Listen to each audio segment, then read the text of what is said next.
Hello there, Ariel Dance here. I am coming to you 2 days post-conference. I couldn't record right away. I wasn't feeling well, and so I figured I would just come to you now, tell you a little bit about what happened on the second day of the endometriosis conference. Let's talk about sex and endometriosis seriously. I left off talking about painful sex and relationships as they relate to endometriosis. On Saturday, the workshops that I went to were painful sex, teenagers and endometriosis, teenagers and adolescents, as well as complementary medicine. I'm mostly going to talk about a little bit more about the painful sex and then teenagers and adolescents, which were like my favorites. So the painful sex, a lot of couples were in there, so partners came with their loved ones who have endometriosis and decided to talk about various things like different positions that make it more comfortable for them, and communication being key, and not being afraid to experiment and finding love and intimacy in other parts. So I really think that was an important thing to take away.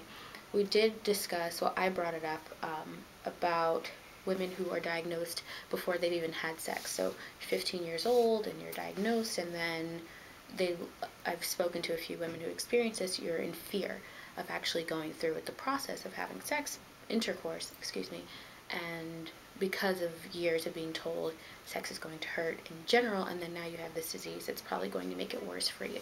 And so we did touch on that, talked a little bit just about what the difference is between being diagnosed early and being diagnosed later in life, which leads me to our next discussion about teenagers and endometriosis. And as I told you before, I was diagnosed in high school, and all of my surgeries took place between ages 15 and 21.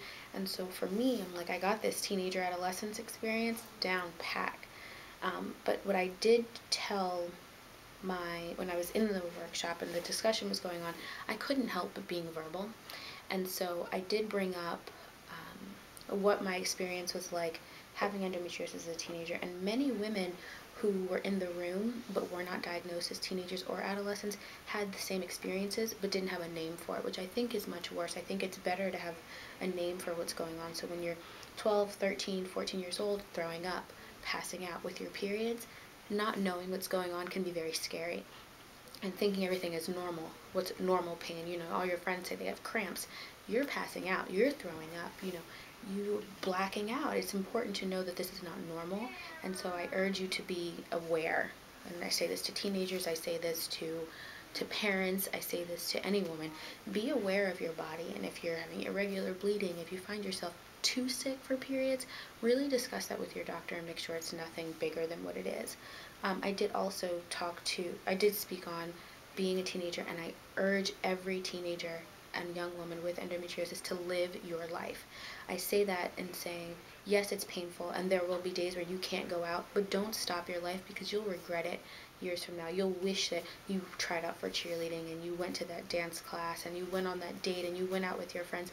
Don't let endometriosis steal your life.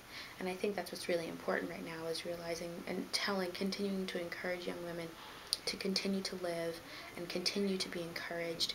And I just don't want anyone to ever say endometriosis stole their childhood, which I think is very easy to say. For me personally, I don't know how I pushed through to continue dancing and cheerleading and musical theater and all these choruses.